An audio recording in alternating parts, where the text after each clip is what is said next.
नमस्कार, आप देख रहे हैं दूरदर्शन किसान। हमारे खास कार्यक्रम कृषि दर्शन में आप सभी का स्वागत है। मैं हूं ज्योत्सना टंडन।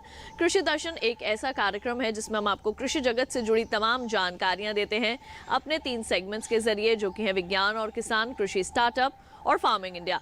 इन तीनों ही सेगमेंट्स में होती हैं कुछ ऐसी खास जानकारियां जो कि आपके लिए काफी लाभकारी साबित हो सकती हैं। तो आइए अपने आज के कृषि दर्शन कार्यक्रम की शुरुआत करते हैं। आइए कार्यक्रम की शुरुआत करते हैं हमारे पहले सेगमेंट विज्ञान और किसान से।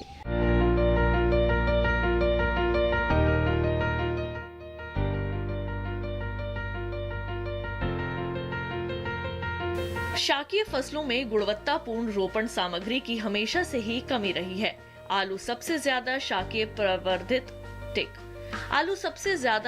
प्रवर्धित फसल है और इसमें बड़ी संख्या में बीज जनित रोग उत्पन्न हो जाते हैं।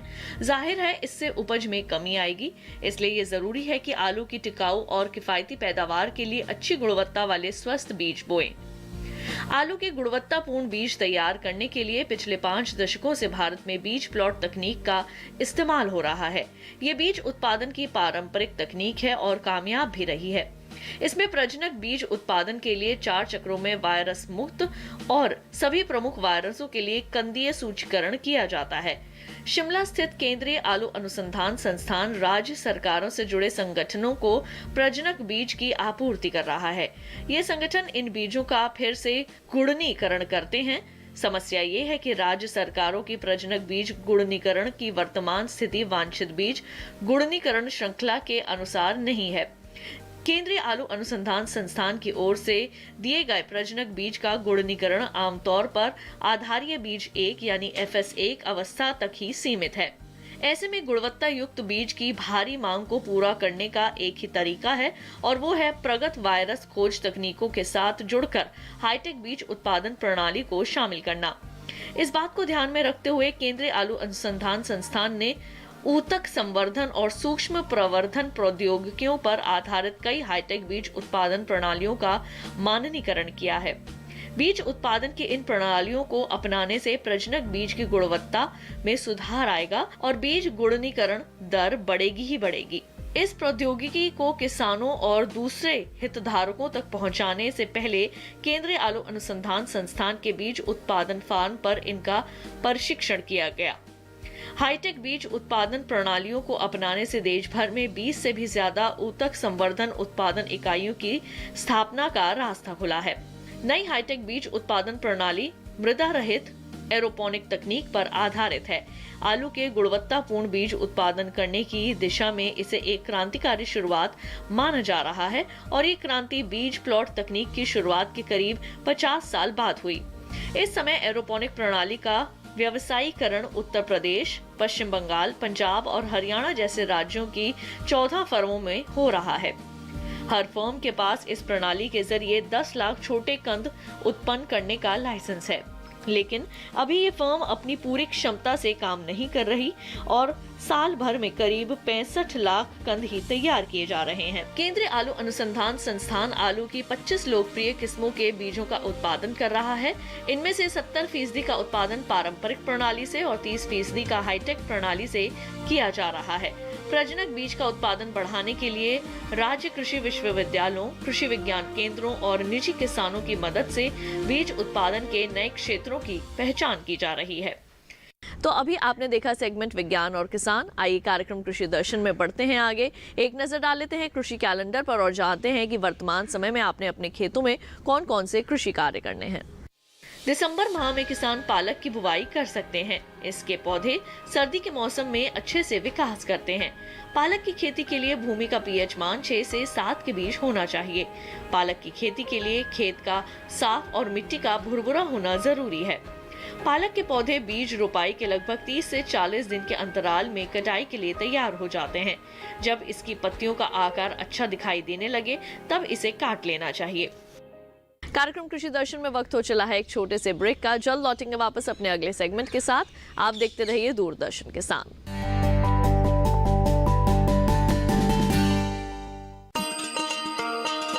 किसान भाइयों गांठ बांध लो, गांठ बांध लो। बात बहुत है काम की, समृद्धि के पैगाम की। मिट्टी मिट्टी के मिजाज को समझो, मिट्टी के हर राज को समझो, मिट्टी की तुम जांच कराओ, मुफ्त सॉइल हेल्थ कार्ड ले जाओ। कभी मुनासिब बीज लगाओ, सही किस्म की खाद ले आओ, जितनी जरूरी उतनी डालो, सही मात्रा खुद पहचानो, इसको अपना मंत्र बना लो, मिट्टी की सेहत तो जानो। बात बहुत है काम की, कम लागत अधिक वरदान की, किसान भाइयों गांठ बांध लो। आज ही मिट्टी की जांच कराएं, राज्य सरकार के कृषि अधिकारी से संपर्क करें और मुफ्त में सॉइल हेल्थ कार्ड पाएं। कृषि और किसान कल्याण मंत्रालय द्वारा किसान हित में जारी। ब्रेक के बाद एक बार फिर आप सभी का स्वागत है कार्यक्रम कृषि दर्शन में। आइए कार्यक्रम में बढ़ते हैं आगे और अब देखते हैं सेगमेंट कृषि स्टार्टअप। किसान भाइयों बहनों, अपने आज के इस सेगमेंट में हम आपकी मुलाकात करवाएंगे एक ऐसे सफल किसान से जो कि एक समय में दिल्ली पुलिस में कांस्टेबल रह चुके हैं, लेकिन वीआरएस लेने के बाद उन्होंने खेती करने का निर्णय लिया। तो क्या है उनकी सफलता की ये कहानी और किस तरह से वे एक बने एक सफल किसान, आइए जानते हैं उन्हीं की मुंह जुबानी। प्रकृति की सुंदरता और मिट्टी की सौंधी खुशबू लोगों को अक्सर अपनी ओर आकर्षित कर लेती है। ग्रामीण लोगों में ये प्रवृत्ति ज्यादा पाई जाती है। शहर में लंबा समय बिताने के बाद भी बहुत से लोग गांव लौट आते हैं। आदर्श शौकीन भी दिल्ली पुलिस में लंबे समय तक नौकरी करने के बाद फिर से ग्रामीण जीवन में रम गए। दिल्ली के ही बड़ूसराय में उन्होंने 1 एकड़ जमीन खरीदी और उसी पर खेती करने लगे। उनका दावा है कि उन्होंने अपने खेतों में कभी भी रासायनिक खाद का इस्तेमाल नहीं किया है। इसमें करीबन 15 साल से मैंने जब से जमीन ली है, ना तो मैंने इसके अंदर वैसा खाद डाला है जो कि आज के दिन जैसे यूरिया हुआ या फिर लोग बाग इसको भी बोलते हैं ये काले वाला खाद आता है, या कोई ऐसी मैंने चीज़ नहीं डाली इसके अंदर। फिर मैं इसको फ्री में देता था, पहले कोई पैसा चार्ज नहीं करता था, अभी गरीब आदमी ये बोलेंगे। लेकिन उसके बाद मेरे बच्चों ने मेरे को सलाह दी, पापा यहाँ पे बाग लगाना चाहिए। मैंने बाग लगाया, तो बाग लगाने के बाद मुझे महसूस हुआ कि ये ऑर्गेनिक ज़मीन है, इसके अंदर क्या क्या पैदा हो सकता है। सबसे पहले तो हमारे एरिया में चना पैदा नहीं होता। इसके नीचे मैंने चना बोया तो इतनी बढ़िया उत्पादन हुआ चने का जिसकी कोई हद नहीं। आदर्श शौकीन को शुद्ध तरीके से उगाया गया भोजन पसंद है। ऐसा भोजन जिसमें रसायनों का इस्तेमाल ना हो और खारे पानी की सिंचाई न की गई हो। वो खुद भी शुद्ध भोजन खाते और दूसरों को भी शुद्ध भोजन खाने की ओर प्रेरित करते। उनकी यही सोच जैविक खेती का आधार बनी। शुरुआत में वो अपनी जमीन में सब्जियां उगाया करते थे, लेकिन इसमें उतना लाभ नहीं हो पाता था। बाद में उज्वा कृषि विज्ञान केंद्र के संपर्क में आए। यहाँ के वैज्ञानिकों की सलाह पर उन्होंने बाग लगाए। उनके खेतों में इस समय बेर, नींबू और अमरूद के बाग लगे हैं। बची जगह पर आम और लीची के कुछ पौधे बोए हैं। बाग के पेड़ों के नीचे ही सब्जियां भी लगा लेते हैं। फिलहाल वो पालक, धनिया, मेथी और चने की खेती कर रहे हैं। पालक और मेथी मेरे पास यहाँ पे उपलब्ध है। उसकी यदि अब सब्जी खाओगे ना आप, तो ये कहोगे कि हमने जीवन में ऐसी स्वादिष्ट सब्जी नहीं खाई। कुछ डालना नहीं, नमक मिर्च मसाला भी डाल दोगे ना, ये क्या नाम है, हल्दी, 3 चीज़ डाल दो, तो भी आप ये कहोगे कि इतनी जबरदस्त सब्जी हमने नहीं खाई। आदर्श का कहना है कि उनके खेतों की सब्जियां दिखने में सुंदर भले ना हो, स्वाद में भरपूर होती हैं। महंगी होने के कारण जैविक सब्जी के ग्राहक कम ही हैं। लेकिन चूंकि आदर्श का गांव दिल्ली में है, इसीलिए उन्हें सब्जी बेचने में किसी खास दुश्वारी का सामना नहीं करना पड़ा। दूसरे, उनके गांव से द्वारका नजदीक ही है। शनिवार और रविवार को द्वारका के लोग घूमने के लिए उनके खेतों पर चले आते हैं और जैविक सब्जियां भी खरीद लेते हैं। मैं ये कहना चाहूंगा कि जैविक खेती ये जीवन है, अच्छा जीवन।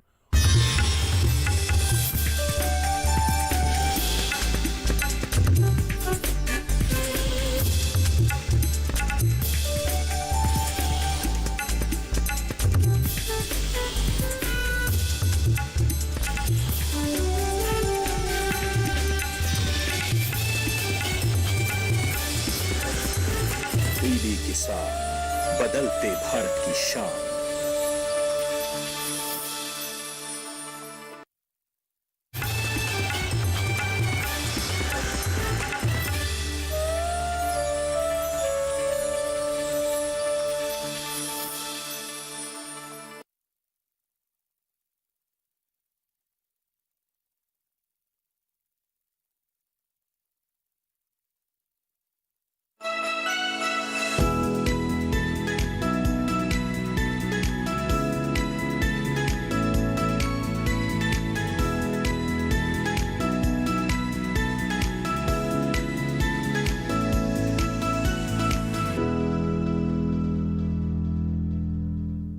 नमस्कार, आप सभी का स्वागत कृषि दर्शन में। मैं हूं मुकुल शर्मा। कृषि दर्शन कार्यक्रम में लगातार आपको हम जानकारी देते हैं कृषि क्षेत्र में क्या कुछ नया हो रहा है, और इसके लिए कार्यक्रम में हैं 3 सेगमेंट।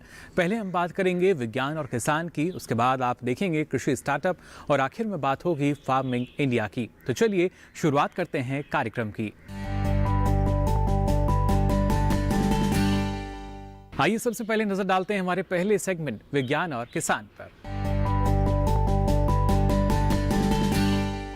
किसान बहनों भाइयों, हम सभी जानते हैं गेहूं की अगर बात की जाए एक प्रमुख फसल हमारी, और उसके साथ साथ जौ की भी बड़े पैमाने पर हमारे देश में खेती की जाती है। लेकिन खासतौर से अगर देखा जाए कोरोना कालखंड में लगातार कयास लगाए जा रहे थे कहीं जो उपज है वो कम ना हो जाए या प्रभावित ना हो जाए। लेकिन जिस तरीके से केंद्र सरकार की योजनाएं फलीभूत हुई और उसके साथ साथ अलग अलग संस्थानों ने भी अपनी जिम्मेदारी को बखूबी निभाया। इसी कड़ी में अगर बात की जाए भारतीय गेहूं एवं जौ अनुसंधान संस्थान की, तो इस संस्थान ने ऑनलाइन गेहूं और जौ की बिक्री की। खासतौर से जो बीज हैं उनको बेचा गया, किसान जो हैं वो उसको खरीद पाए, और उसी वजह से हम मान सकते हैं कि आने वाले समय में जो खेती है वो इनकी बड़े पैमाने पर नजर आएगी। आइए देख लेते हैं इस बारे में ये खास रिपोर्ट।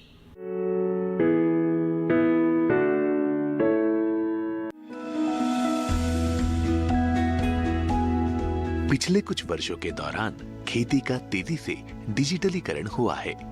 मौसम की जानकारी से लेकर मंडी भाव तक, कीटनाशक विक्रेताओं से लेकर उर्वरक और कृषि यंत्रों के दुकानदारों तक आप घर बैठे ऑनलाइन संपर्क कर सकते हैं। यहाँ तक कि अगर आपको उन्नत किस्म का बीज खरीदना हो तो मिनटों में इंटरनेट के जरिए ऑर्डर दे सकते हैं। हरियाणा के करनाल में भारतीय गेहूं और जौ अनुसंधान संस्थान है। ये संस्थान गहन शोध के बाद नई नई किस्म के बीज विकसित करता रहता है। किसानों तक बीजों को पहुंचाना भी जिम्मेदारी भरा काम है। या तो किसानों को संस्थान आकर खुद बीज लेने पड़ते हैं या किसी मेले का इंतजार करना होता है। अगर स्थानीय स्तर पर बीज मिल भी जाए तो कई बार विक्रेताओं की मनमानी का सामना करना पड़ता है। भारतीय गेहूं और जौ अनुसंधान संस्थान ने पिछले दिनों गेहूं और जौ के बीज बेचने के लिए बाकायदा एक पोर्टल बनाया है। इस पोर्टल पर किसान को पंजीकरण कराना होता है और बस ऑर्डर देना होता है। संस्थान की लोकप्रिय किस्में DBW 187 यानी करण वंदना और DBW 222 यानी करण नरेंद्र भी आपको पोर्टल के जरिए बिकती हुई मिल जाएंगी। इन दोनों किस्मों की बम्पर मांग रहती है। ऐसे में इनकी ऑनलाइन बिक्री किसानों के लिए राहत की बात है। इसके अलावा भी DDW 47 और DWRB 137 जैसे गुणवत्तापूर्ण बीज भी इस पोर्टल के जरिए खरीदे जा सकते हैं। कई राज्यों के किसानों को ये पोर्टल काफी रास आ रहा है और वो इसके जरिए मनपसंद बीज मंगा रहे हैं। पंजीकरण के लिए किसान को पोर्टल पर सिर्फ अपना नाम, गांव का नाम, जिला और राज्य का नाम भरना होगा और अपना आधार कार्ड अपलोड करना होगा। इसके बाद खरीदी जाने वाली किस्म और बीज का चयन करना है। इसके बाद पंजीकृत नंबर पर वन टाइम पासवर्ड यानी OTP आएगा। इसे दर्ज करते ही समझ लीजिए बीज की बुकिंग हो गई। पिछले साल 15 से 23 सितंबर के बीच हरियाणा, पंजाब, उत्तर प्रदेश और बिहार के अलावा राजस्थान जैसे कई राज्यों के लगभग 5000 किसानों ने पोर्टल पर पंजीकरण कराया। संस्थान ने किसानों को 17 अक्टूबर से 23 अक्टूबर तक निर्धारित तिथि और समय पर बीज विशेष के संग्रह के बारे में जानकारी दी। ये जानकारी SMS के जरिए दी गई थी। भुगतान QR कोड, नेट बैंकिंग या कार्ड स्वाइप सिस्टम जैसे डिजिटल मोड से किया गया। इस प्रणाली के माध्यम से 6000 किलो से अधिक बीज किसानों को प्रदान किए गए। कोविड-19 महामारी के चुनौतीपूर्ण समय में इसने बहुत महत्वपूर्ण भूमिका निभाई। घर बैठे आसानी से मन चाहे बीज प्राप्त करने पर किसान संतुष्ट थे। वैसे भी बाजार से खरीदा गया बीज कई बार दगा दे जाता है।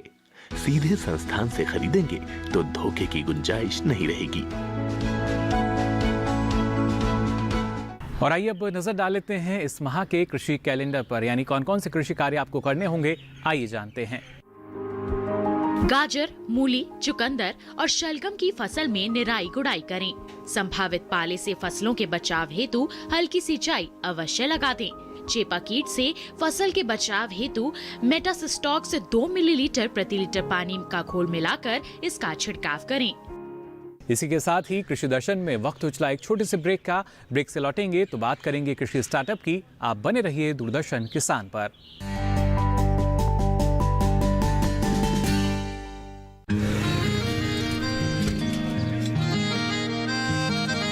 क्या बात है भाई, आजकल तो काफी खुश नजर आ रहे हो।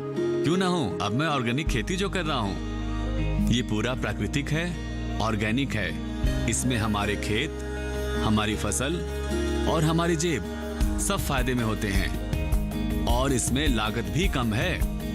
जी हाँ, आप भी ऑर्गेनिक खाद का प्रयोग करें, अपनी फसल और मिट्टी को तंदुरुस्त बनाएं और आपकी आमदनी में इजाफा करें। अधिक जानकारी के लिए किसान call centre toll free number 1800-180-1551 पर कॉल करें और लॉग ऑन करें kisan.gov.in और farmer.gov.in। कृषि और किसान कल्याण मंत्रालय द्वारा किसान हित में जारी।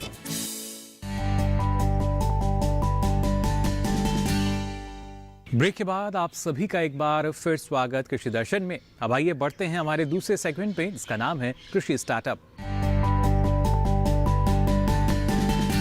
किसान बहनों भाइयों, कृषि स्टार्टअप में लगातार आपको हम सफल और कामयाब जो किसान हैं उनकी कामयाबी की दास्तां दिखाते हैं। आज भी एक ऐसी ही प्रगतिशील महिला किसान के बारे में आपको हम बताने जा रहे हैं, जिनका नाम है कमलम्मा। आपको बता दें, कर्नाटक के रामनगर ज़िले से ताल्लुक़ रखती हैं और किस तरह का हम मान सकते हैं इनका योगदान रहा है कृषि क्षेत्र के विकास और विस्तार के लिए, और किस तरह का इनका जीवन रहा और कैसे हम मान सकते हैं आज के समय में दूसरे किसानों के लिए प्रेरणा का स्रोत बन चुकी हैं। आप खुद ही जान लीजिए इस रिपोर्ट में।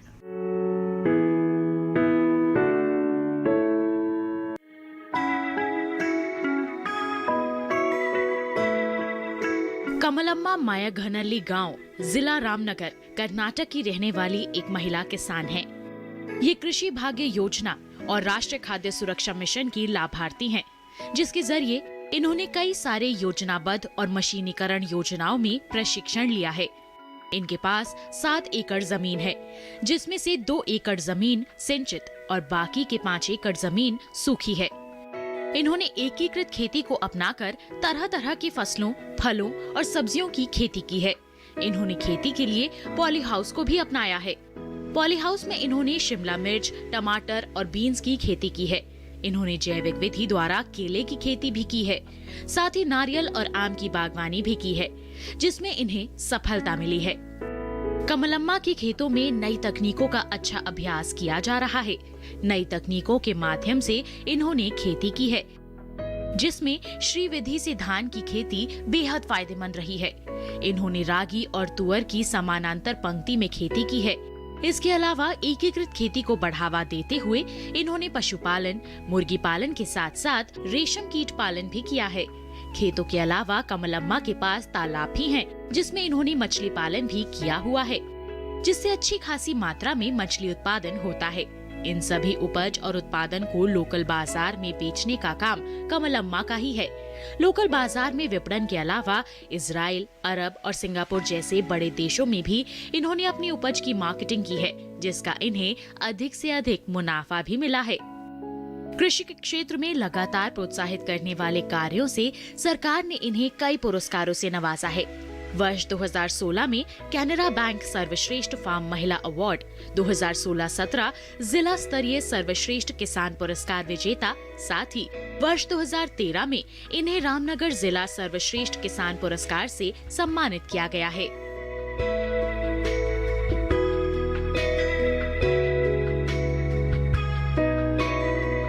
तो देखा आपने कमलम्मा कैसे दूसरे किसानों के लिए मिसाल बन चुकी हैं। अब आइए आगे बढ़ते हैं और अब आपको दिखाते हैं, आपके जहन में कुछ जो सवाल आते हैं उनके जवाब देते हैं हमारे विशेषज्ञ। आज किन किन सवालों के जवाब दे रहे हैं, आइए देखते हैं। शुभम कुमार जी मुंबई से पूछ रहे हैं कि प्याज के बीज 1 महीने पहले लगाए थे उन्होंने, और साथ में इसमें पानी की मात्रा अधिक कर दी और प्याज बढ़ नहीं रही है, इसके लिए क्या करें सर?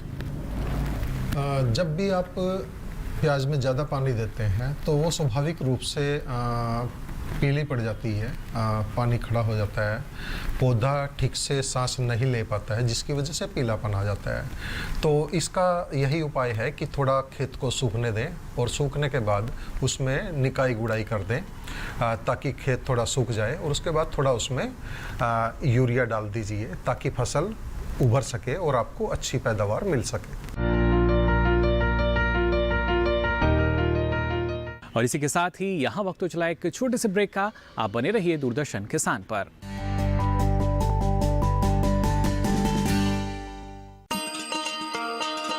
किसान भाइयों गांठ बांध लो, गांठ बांध लो, बात बहुत है काम की, समृद्धि के पैगाम की।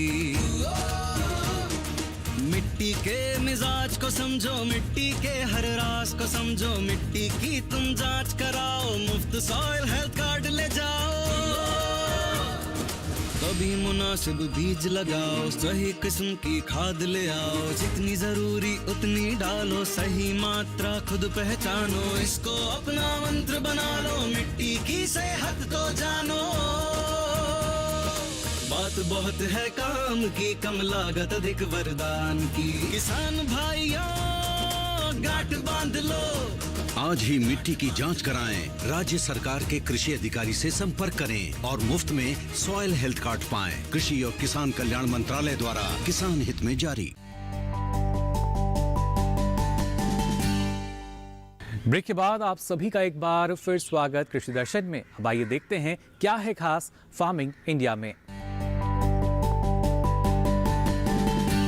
किसान बहनों भाइयों, सबसे पहले आपको हम जानकारी देने जा रहे हैं कृषि कानूनों के बारे में। कृषि सुधार की जब बात की गई, आवश्यकता लगातार महसूस होती थी नए तरह के अधिकारों के, नए कानूनों की, और उन्हीं की आपूर्ति की गई है नए कृषि कानूनों के जरिए। इनके जरिए किसानों को कितना लाभ मिल सकता है और कितने लाभकारी हैं ये किसानों को सशक्त बनाने के लिए, आइए जानते हैं।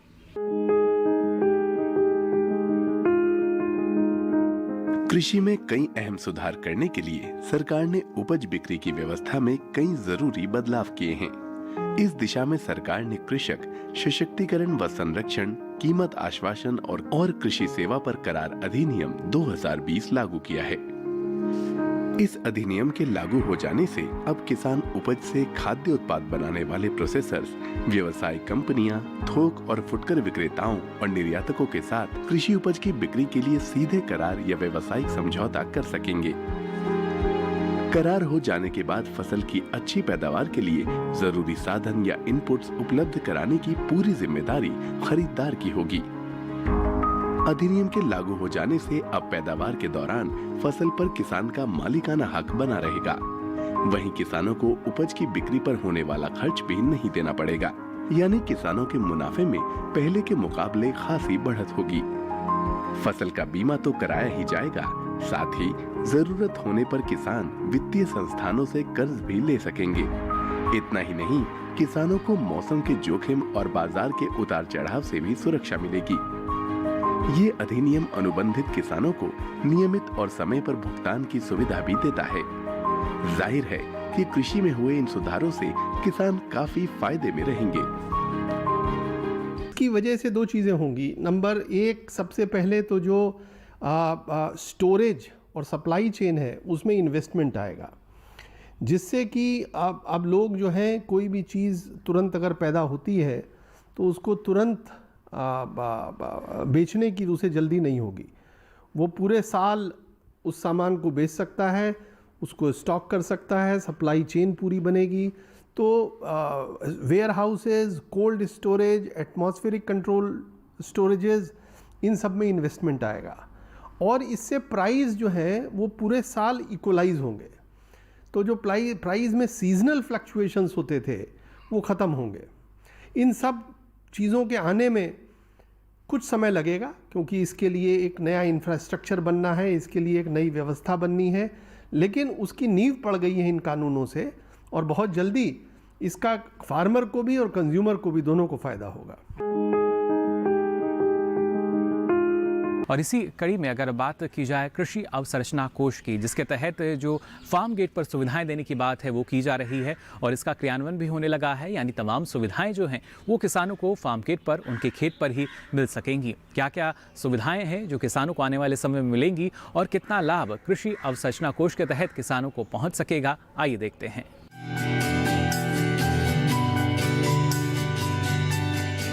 कृषि क्षेत्र के लिए अवसंरचना यानी बुनियादी ढांचा बहुत ही महत्वपूर्ण है। आंकड़े बताते हैं 15 से 20% उपज खरीदार तक पहुंचने से पहले ही बर्बाद हो जाती है। बर्बादी के बड़े कारणों में भंडारण की सही व्यवस्था का अभाव और प्रसंस्करण इकाइयों की कमी है। कृषि अवसंरचना जितनी मजबूत होगी, बर्बादी उतनी ही कम होगी। 1 लाख करोड़ की धनराशि ग्रामीण क्षेत्रों में भंडार गृहों, शीत गृहों, पैक हाउस के निर्माण और उनके विकास के अलावा बाजार व्यवस्था को दुरुस्त करने पर खर्च होगी। इसके साथ साथ प्रसंस्करण इकाइयां, निजी उद्यम, किसान उत्पादक संगठन और प्राथमिक कृषि ऋण समितियां, विपणन सहकारी समितियां भी इसका लाभ ले सकती हैं। साथ ही संयुक्त देयता समूह, बहुउद्देशीय सहकारी समितियां, कृषि उद्यमी, स्टार्टअप और संग्रहित अवसंरचना प्रदाता भी इसके हकदार होंगे। केंद्रीय एजेंसियां, राज्य एजेंसियां या स्थानीय निकायों की ओर से प्रायोजित सार्वजनिक निजी भागीदारी परियोजनाएं भी इस योजना का हिस्सा बन सकती हैं। कृषि अवसंरचना कोष असल में मध्यम या लंबी अवधि के ऋण की सुविधा प्रदान करता है। खास बात यह है कि सभी तरह के ऋणों में हर साल 2 करोड़ रुपए की सीमा तक ब्याज में 3% की छूट दी जाएगी। ये छूट अधिकतम 7 साल के लिए होगी। इसके अलावा 2 करोड़ रुपए तक के ऋण के लिए क्रेडिट गारंटी कवरेज भी उपलब्ध होगा। पुनर्भुगतान के लिए ऋण स्थगन कम से कम 6 महीने और ज्यादा से ज्यादा 2 साल के लिए हो सकता है। विशेषज्ञों का कहना है कि खेती और कृषि प्रसंस्करण आधारित गतिविधियों के लिए औपचारिक ऋण सुविधा ग्रामीण इलाकों में रोजगार के कई अवसर उत्पन्न करेगी।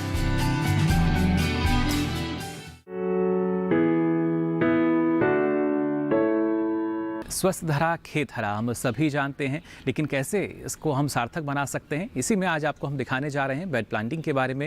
यानी हम सभी जानते हैं, खासतौर से हमारी नर्सरियां भी तैयार की जाती हैं, थोड़ी सी ऊंचाई देकर उन्हें तैयार किया जाता है। इसके क्या क्या फ़ायदे आपको मिल सकते हैं? ना सिर्फ पानी की बचत, बल्कि जो उपज क्षमता है वो ज़्यादा हो जाती है, साथ ही आपको फसल की गुणवत्ता अच्छी मिल सकती है। आइए इसके बारे में नज़र डाल लेते हैं हमारी इस खास रिपोर्ट पर।